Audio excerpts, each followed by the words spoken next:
오늘 내 집에서 묵어야 하겠다라는 제목인데요.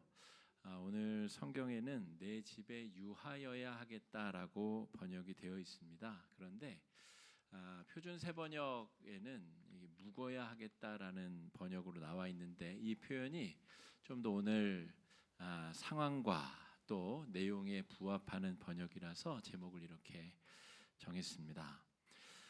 오늘 본문은 그 유명한 삭개오 이야기인데요. 3년여마다 이 본문을 주일에 묵상하도록 되어 있습니다. 우리 성서 정과라고 하죠. 요 즈음에 묵상해야 될 본문, 3년마다 한 번씩 돌아오는 본문 중에 이 본문이 있습니다. 우리 인생길에는 내가 내 능력으로 절대 넘을 수 없을 것 같은 그런 절벽을 만날 때도 있고, 또 천길 낭떠러지와 같은 그런 정말 막바지에 내몰리는 경우가 있습니다. 엊그제 우리 아펙 회의가 은혜 가운데 잘 마쳐졌는데요, 우려했던 것보다는 좋은 결과로 여러 훈훈한 소식들이 들리며 잘 마무리된 것 같습니다. 3,500억 불, 그러니까 우리 돈으로 치면 500조 원에 해당하는 돈을 현금으로 미국이 원하는 곳에 즉각적으로 투자를 하라는 그런 요구 앞에 온 국민들이 아마 이런 느낌들을 받지 않았나 싶습니다. 그런데 하나님께서 또 피할 길을 열어주시고 은혜를 베풀어 주셔서 그나마 좋은 조건에서 합의 서명에 이르지 않았나 싶습니다. 우리 인생길에도 저마다 이런 때를 만날 때가 있습니다. 도무지 내 실력과 내 능력으로는 뛰어넘을 수 없을 것만 같은 그런 한계점을 만날 때가 있다라는 거죠. 오늘 이 본문에 등장하는 삭개오라고 하는 사람은 키가 작은 장애를 가지고 있는 것으로 추정이 됩니다. 본문에는 어떤 장애를 가졌다는 말이 없어요. 다만 키가 작았다라고 하는 그런 기록을 통해서 이 사람이 왜 이렇게 집착적인 인생을 살았는지를 유추해 볼 수 있을 뿐입니다. 그래서 어떤 학자들은 단신증 환자, 그러니까 우리가 흔히 말하는 난쟁이였을 가능성을 높게 보고요. 혹은 등이 척추 뼈가 굽어버린 우리 곱사등이를 상정하기도 합니다. 어쨌든 키가 작은 장애를 가지고 있어서 문제는 유대인들이 장애를 가진 사람은 이방인처럼 여겼다는 거죠. 죄인과 이방인으로 그냥 치부해 버렸습니다. 그렇게 생각한 이유는 장애가 있다는 것은 원인이 있다는 것이고 그 원인은 죄 때문이라는 거죠. 욥이 환난을 당했을 때에 욥의 친구들이 원근에서 찾아옵니다. 찾아와서 욥에게 하는 말이 네가 모르는 죄가 있을 거니까 회개해라. 그래야 이 재난으로부터 네가 벗어날 수 있다는 거죠. 원인이 죄가 있기 때문에 네가 고난을 당하고 있다라고 하는 이 원인론으로 인간의 지금 그 장애를 해석하는 그런 선입견이 있었다는 것입니다. 장애는 죄의 결과라는 왜곡된 인식이 있었고, 또 하나의 문제는 어떤 집단을 멸시하고 박해하고 하대하고 깔보면 상대적으로 내가 더 훌륭한 사람이 된 것 같은 착각을 느끼기 때문에 그렇습니다. 차별 대상을 반대급부로 내가 우월감을 느끼려고 하는 것이죠. 우리가 뒷말한다 그러잖아요. 뒤에서 남의 얘기하는 것. 남의 얘기할 때 남이 잘된 얘기, 축하해 줄 얘기, 그런 얘기 하나요? 남에게 안 좋은 일이 벌어졌을 때 내 그럴 줄 알았다. 그 사람 하는 꼬락서니를 보니까 내가 꼭 그렇게 될 줄 알았다. 그 사람 앞에서는 얘기 못하면서도 뒤에서 얘기하죠. 그 사람이 잘 안 돼야 지금 아무렇지도 않은 내가 조금 더 고양된 인간이 된 것처럼 느껴지는 착각, 기분적 착각을 느끼기 때문에 그런 일을 우리가 무의식적으로 반복하고 있는 거죠. 남의 흉보고 뒷얘기하고 이런 얘기들의 그런 무의식적인 동의는 바로 반대급부의 우월감을 내가 느껴보고 싶어서 그런 것이다 라고 하는 거죠. 자, 그런데 오늘 본문에 등장하는 삭개오라고 하는 사람은 그런 사방이 다 막혀버린 상황, 천길 낭떠러지 앞에 더 이상 도망갈 데도 없고 물러설 곳도 없는, 앞으로 가자니 낭떠러지고 뒤에는 맹수가 버티고 있는 그 상황에서 낭망하거나 좌절하는 선택을 하는 대신에 이 사람은 아주 독특한 선택을 합니다. 요한복음 4장에 사마리아 지방의 수가성이라는 곳에 한 여인이 떼약볕에 우물을 길러 오죠. 남들은 너무 더워서 우물가에 물 길러 오지 않는 그 시간에 물을 기르러 온 여인이 있었습니다. 이 여인은 6번째 남성과 살고 있는데 그 남성도 자기 남편이라고 할 수 없는, 그러니까 무슨 사연이 있는지 모르겠는데 굉장히 기구하고 박복한 인생을 살고 있는 그 여인이 바로 어려운 상황에 낭망하거나 좌절하는 선택을 하는, 대부분의 사람들이 선택하는 그 선택을 했었던 여인이죠. 그런데 삭개오는 전혀 다른 선택을 합니다. 내가 아무리 노력을 해도 내 장애를 극복할 수 없다면, 다른 사람들이 나를 죄인과 이방인으로 취급한다면, 그래, 그러면 죄인으로 한번 성공해 보자. 그래서 죄인이 끝까지 갈 수 있는 데까지 최선을 다해서 성공하기로 결정을 합니다. 2절 말씀 읽어보겠습니다. 시작. 삭개오라, 이름하는 자가 있으니 세리장이요 또한 부자라. 여리고성은 제가 몇 년 전에 설교할 때 이 상상 조감도를 보여드린 적이 있는데, 이중 성벽으로 이루어진 굉장히 유명한 무역 도시입니다. 고대로부터 발전한, 이 사해 인근에서 나는 역청과 수많은 천연 자원이 유통되는 굉장히 중요한 무역 도시입니다. 그 무역 도시에 세수를 감당하는 세무서장이 되었다는 거죠. 그 신체 장애가 있는 자가 어떤 비상한 노력이 있어서 그 자리까지 올랐을까? 자기는 무슨 노력을 해도 그 한계를 극복할 수 있는 그런 능력이 없어요. 그래서 어차피 죄인의 길로 접어든 것, 자기는 최선을 다해 죄인으로서 오를 수 있는 최고의 경지까지 올라간 겁니다. 권력과 부를 다 거머쥔 죄인으로서 살아가게 되는 거죠. 적어도 자기 면전 앞에서 자신을 헐뜯고 비난하는 사람은 없어지게 된 거죠. 그렇게 하면 어떻게 하면 되죠? 삭개오가 직원들 시켜서 세무조사 시키면 됩니다. 자, 저희 가서 밥숟가락 하나까지 다 털어와라 라고 얘기하면 어느 누구도 버텨낼 수 없기 때문에 적어도 자기 면전에서 자기를 욕하는 사람들은 없어지게 만든 거죠. 이게 삭개오가 어려움과 환난 속에서 선택한 길입니다. 그런데 문제는 이 영적 공허감이 사라지지 않는 거죠. 여러분도 일상에서 한번 적용해 보세요. 심리학에서는 일상이 지루하게 느껴지면 새로운 과업에 도전하라는 조언을 합니다. 다 너무 시시한 거예요. 내 능력으로 한나절이면 처리할 일을 다 처리하면 사람이 이제 지루해진답니다. 그러면 자기가 도전해야 될 새로운 종목에, 새로운 과업을 시도하라는 조언을 합니다. 반면 늘 지쳐있는 사람은 자신의 능력 한계치보다 더 버거운 삶의 자리에 있는 것이기 때문에 하고 있는 일에 노동 강도를 낮추거나 복잡성을 낮추라는 조언을 합니다.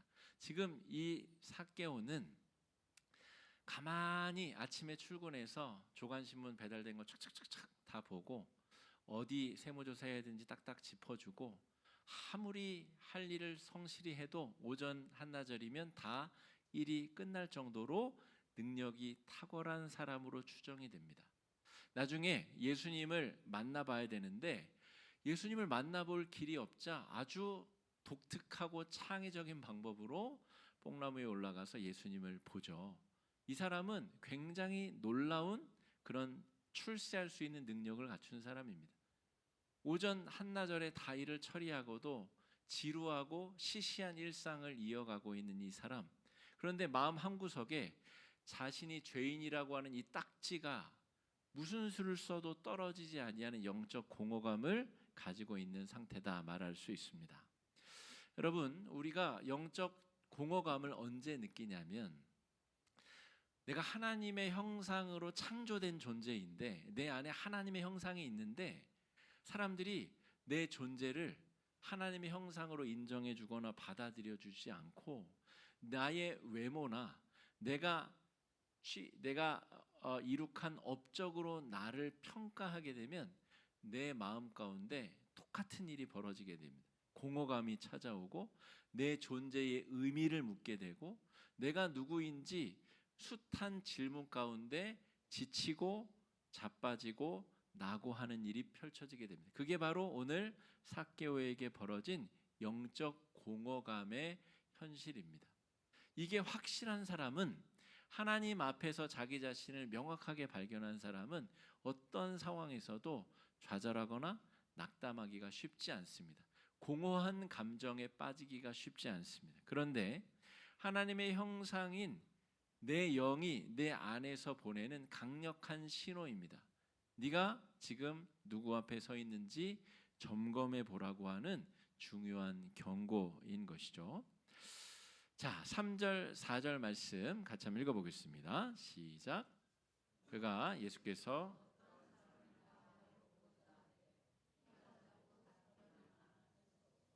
앞으로 달려가서 보기 위하여 돌무화과 나무에 올라가니 이는 예수께서 그리로 지나가시게 되밀어라. 자, 출근해가지고 조간신문들 다 둘러보고 할 일 다 했는데 반나절도 다 안 지났어요. 그런데 신문을 읽으면서 보니까, 이건 제 상상력입니다. 자, 멀리서 예수라고 하는 자가 아주 인기몰이를 하고 있다는 소문이 들려온 것이죠. 세무서장은 온갖 소문을 다 종합하는, 그래서 온갖 이야기들이 다 들려지는 그런 자리입니다. 누가 많이 돈을 벌었대, 누가 지금 세금을 탈루하고 있는 것 같대, 온갖 소문이 모이는 자리가 세무서장 자리입니다. 이 사람에게 예수의 소문이 안 들렸을 리가 없습니다. 그런데 예수에 관해서 들린 소문은 다른 바리새인과 대제사장과 사두개인과 종교 지도자들의 가르침과는 다르다는 이야기가 들린 겁니다. 다른 사람들은 율법의 기준에 의해서 정죄하고 판단하고 사람을 죄인으로 다 매장시키는데 이 사람은 다르더라는 거예요.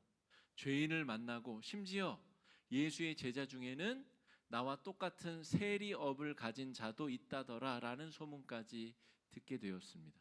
그러므로 세상 모든 이치가 너무나 쉬운 삭개오에게도 예수라고 하는 아주 새로운 종류의 질문이 찾아온 겁니다. 이 사람은 대체 무엇인가? 게다가 예수가 다니면서 질병을 고치고 사람들에게 급식 기적을 베푸고 심지어 죽은 아이를 살려냈다라고 하는 소식까지 삭개오가 듣게 된 거죠.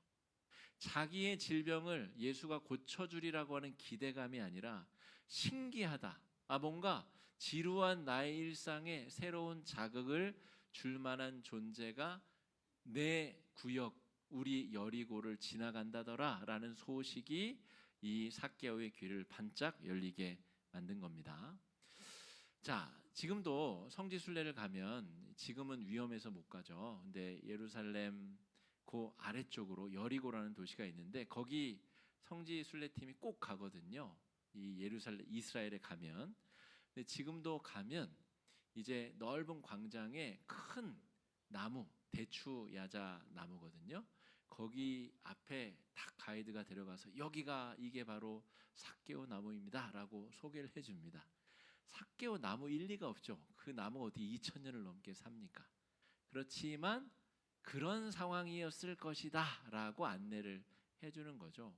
넓은 공터에 누가 봐도 이 좀 특이해 보이는 큰 나무가 있거든요. 그 나무 앞에 이제 많은 상점들이 있습니다. 여러분, 예수님께서 보나마나 이리로 지나가실 것이라고 삭개오가 상정하고, 이 사람은 지금 살아도 아마 주식 투자 같은 데 잘했을 사람이에요. 예측하고 통찰할 수 있는 능력이 아주 뛰어난 데다가 거침없이 뽕나무 위로 올라갑니다. 근데 사람들이 못 올라가서가 아니라 이 나무 위에 올라가는 것은 아무나 할 수 있는 일이 아닙니다. 유대인들이, 남성들이 입는 옷이 원피스처럼 생겼기 때문에 통으로 짠 이 그냥 천막 같은 걸 걸치는 외투기 때문에 유대 남성이 나무 위에 올라가면 하체가 드러내 보이도록 되어 있습니다. 노아의 시대에도 그 때문에 문제가 있었죠. 남성이 자기 하체를 남에게 보이는 것은 목숨을 잃는 것보다도 더 수치스러운 일입니다. 그런데 삭개오에게는 그런 게 의미가 없어요. 이미 나는 모든 사람들이 이방인 취급하는, 죄인 취급하는 사람이기 때문에 그깟 내 하체를 좀 보여준다 해도 지금껏 명예를 잃고 모든 존재 가치를 땅바닥에 내던짐을 당한 사람이기 때문에 그게 별로 의미가 없다는 거죠. 그런데 이 뽕나무 위에 올라간 삭개오에게 예수님께서 무리를 통과하여 오셔서 그 이름을 불러주십니다. 자, 삭개오와 예수님은 만난 적이 없어요. 이 사람이 누구인지 예수님이 알 턱이 없습니다.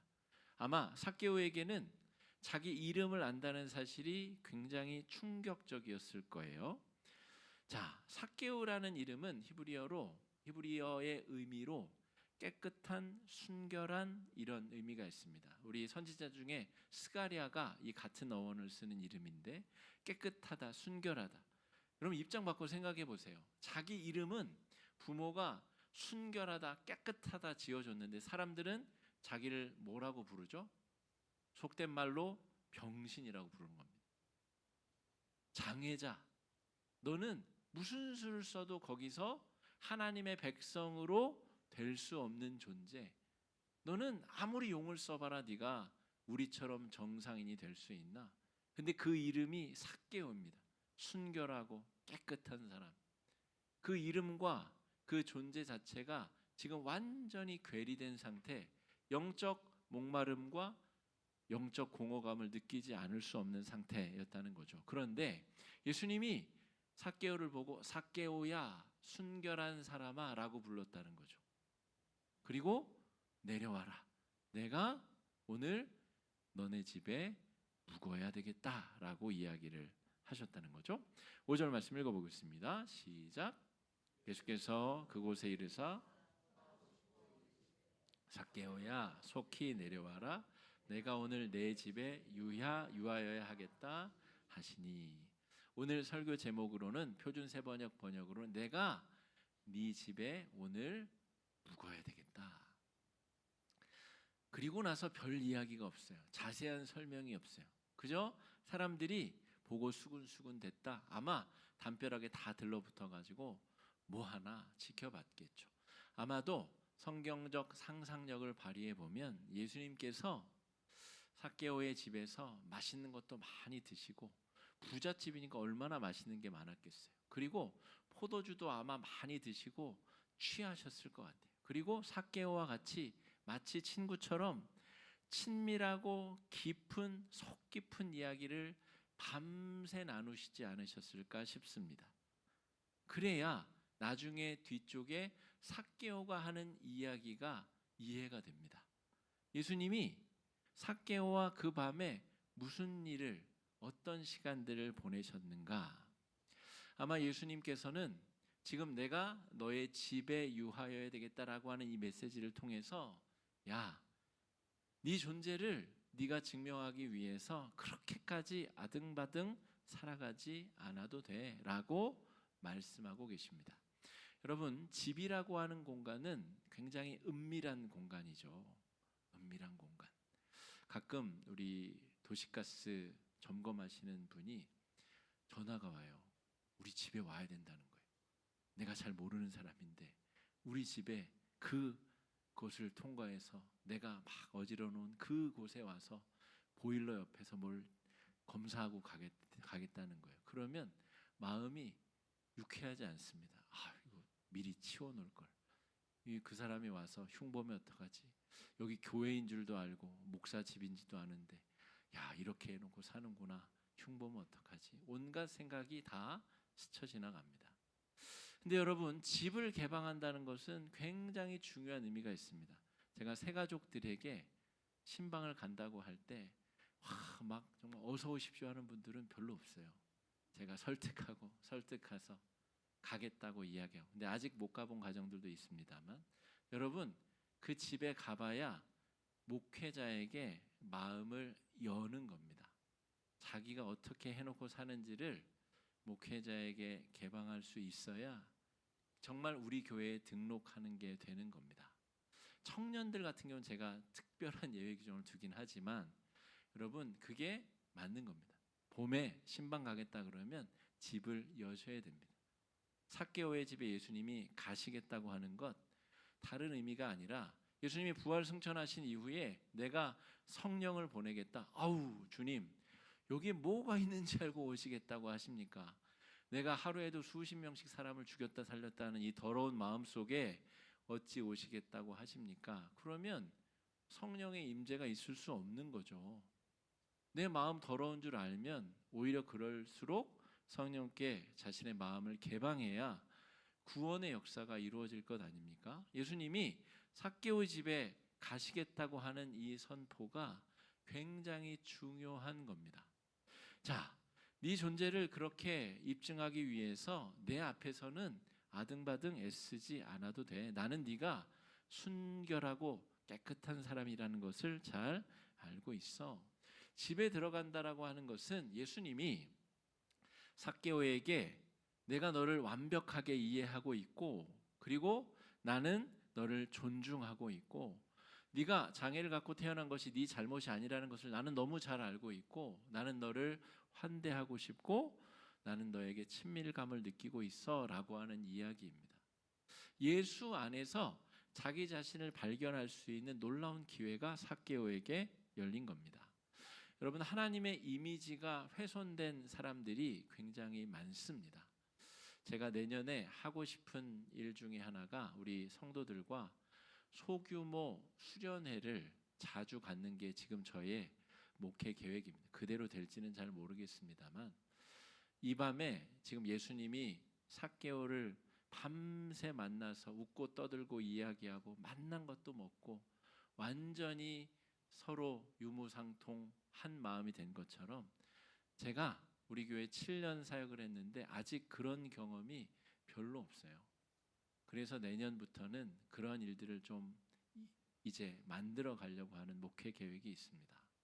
여러분 예수 안에서 우리가 온전히 자기 자신을 다 복음 안에서 만나고 나면 하나님에 대한 훼손된 이미지가 수정되고 개선됩니다. 하나님의 이미지가 망가진 사람들은 하나님을 마치 검사처럼 하나라도 내 죄를 찾아내가지고 나에게 구형해서 나를 감옥에 쳐넣는 존재로 하나님을 인식하거나 아니면 끊임없이 내가 잘못했다고 내가 못된 사람이라고 나를 질책하고 나를 겁박하고 나에게 형벌을 주는 그런 잔소리꾼이자 또 재판관으로 하나님을 인식하는 경우가 있습니다. 그런데 오늘 십자가로 달리러 올라가시는 그 예루살렘으로 가시는 길에 예수님이 여리고에서 삭개오에게 보여주신 하나님의 분명한 이미지는 나는 너의 연약함에 관심이 있다는 거죠. 네가 어디를 아파하는지 네가 왜 그렇게 아등바등 살아가는지 나는 다 알고 있고 네가 나로 인해서 더 이상 그런 삶을 살지 않았으면 좋겠다라고 하는 메시지를 주고 계시는 겁니다. 7절 8절 말씀 읽어보겠습니다. 시작. 물사람이 보고 수군거려 이르되 하더라. 삭개오가 서서 주께 여짜오되 주여 보시옵소서 내 소유의 절반을 가난한 자들에게 주겠사오며 만일 누구의 것을 속여 빼앗은 일이 있으면 내 갑절이나 갚겠나이다. 자, 삭개오는 말씀드린 대로 자신이 죄인임을 적어도 내 앞에서는 이상한 얘기 못하도록 돈과 권력을 걸머쥔 사람입니다. 그런데 지금 삭개오가 뭘 하겠다고요? 내 소유의 절반을 나눠주고 토색한 것, 억지로 뺏은 것이 있으면 4배 변상하겠습니다라는 겁니다. 당시에 세무 관련 종사자들은 월급 받은 게 아닙니다. 로마 제국이 상납하라고 하는 상납금이 있어요. 거기까지만 내면 얼마나 더 뜯어내든 그건 로마 제국이 상관하지 않습니다. 내가 너에게 요구하는 것만 내면 네가 그것을 더 악랄하게 해서 우리가 요구한 것보다 2배를 걷든 3배를 걷든 아무 상관하지 않습니다. 그래서 그러한 짓을 동족에게 시키는 거죠. 그래서 유대인들이 세리를 악마처럼 여겼습니다. 그런데 지금 세리 삭개오는 부자라잖아요. 그러니까 자기가 먹고 살 만큼 조금만 걷어들인 게 아니라 포악하게 걷어들인, 자기에게 이 난쟁이라고 욕한 사람들 아주 악랄하게 다 뺏었다는 거죠. 이 말대로 삭개오가 돌려주잖아요. 완전 빈털털이 됩니다. 그런데도 상관이 없다는 거예요. 자기는 자기 능력으로 밥 벌어 먹고 사는 걱정을 안 하는 사람이기 때문에 나에게 이 장애인이라고 저주의 말을 쏟아부은 사람에게 더 이상 복수할 필요도 없어지고, 내가 방어막을 가득 채우고 사람들이 나에게 험한 얘기 하지 않도록 그렇게 방어막을 세울 필요도 없어진 겁니다. 삭개오가 그 밤에 예수님을 만나고 완전히 무장해제가 되었습니다. 하나님 앞에 내가 누구인지를 명확하게 깨닫는, 인식하는 사람이 된 것이죠. 하나님과의 참된 만남을 통해서 영적 만족이 일어나게 되고 더 이상 불필요한 방어막을 갖출 필요가 없게 된 것이죠. 그럼 명함 같은 데 보게 되면 막 엄청난 수식어들이 붙어있는 사람들이 있잖아요. 자기가 무슨 사실을 몇 회 졸업했고 뭘 했고 뭘 하고 있고 얼마가 있고. 여러분, 그런 방어막들이 하나도 의미 없고 필요 없어지게 되는 상황은 예수님 앞에 있을 때 가능하게 됩니다. 더 이상 자기 자신을 가리거나 꾸미거나 막을 필요가 없어지게 된 것이죠. 9절 말씀 읽어보겠습니다. 시작.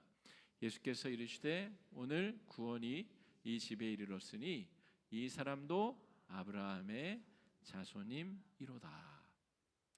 유대인들은 삭개오가 이방인이라고 취급했는데 예수님은 아니다, 이 사람이야말로 아브라함의 자손, 구원에 합당한 사람이라는 이야기를 하고 계십니다. 여러분, 예수님 안에 있을 때에 이 세상이 나를 뭐라고 평가하든, 내가 무엇을 이루고 내가 얻었든 아무런 상관없이 내가 하나님 안에서 영적 자존감이 충만해질 수 있습니다. 하나님 안에, 예수님 안에서 나를 발견한 사람만이 지금 삭개오가 느낀 이 느낌을 느낄 수 있습니다. 예수님 안에서 나를 발견하고 예수님으로 온전한 만족을 느낀 사람은 세상 사람들이 나에게 더 씌운 굴레나 내가 나의 방어막들을 갖춰야 된다라고 생각하는 모든 것으로부터 참되게 자유로울 수 있다는 것이죠. 그 사람을 먹이고 입히고 이끄시는 분이 하나님이시라는 사실을 깨닫게 됩니다. 사실은 목회자인 저는 우리 성도님들 앞에서 이런 설교를 할 자격이 없습니다. 성도님들이 세상에서 부딪히며 살아가는 환난과 어려움과 그 고통에 비하면 목회자는 성도님들 가운데 제가 만나는 90% 이상의 사람들은 다 예수 믿는 사람들이에요. 그러니까 제가 여러분 앞에서 여러분 얼마나 세상 사는 게 힘든지 아십니까? 이렇게 말할 자격은 없습니다. 여러분들이 훨씬 더 힘든 상황에서, 힘든 역경 가운데서 지금 부딪히고 힘들게 살아내고 계시죠. 그러나 저는 하나님의 말씀을 여러분 앞에 소개하고 설명하며 여러분이 이 세상의 세파에 시달리거나 좌절하거나 낭망하지 않게 되기를 기도할 뿐입니다. 예수 안에서 자기 자신을 발견하고 예수 안에서 내가 누구인지를 발견한 사람은 아무리 궁핍해도 영적 공허감을 느끼지 않습니다. 아무리 빈핍해도 좌절하거나 낭망하거나 쓰러질 수 없습니다. 하나님께서 이미 날 위해서 모든 것을 버리고 희생하셨기 때문에 그 사랑으로 말미암아 내가 서 있을 수 있고 존재할 수 있기 때문에 그렇습니다. 예수님과 더불어서 참된 만족을 경험하고 구원을 체험하는 은혜의 한 주가 되시기를 주의 이름으로 축복합니다. 이 시간에 말씀 의지해서 함께 기도하시겠습니다. 기도하실 때 하나님, 삭개오와 같은 상황에서도 좌절하거나 낭망하기보다는 예수님 안에서 함께 웃고 떠들고 예수님의 그 이야기와 그 포근한 표정 안에 나를 발견하고 내가 그 안에서 구원과 회복을 경험할 수 있게 해달라고 이 시간에 함께 기도하며 나아가겠습니다. 기도하겠습니다.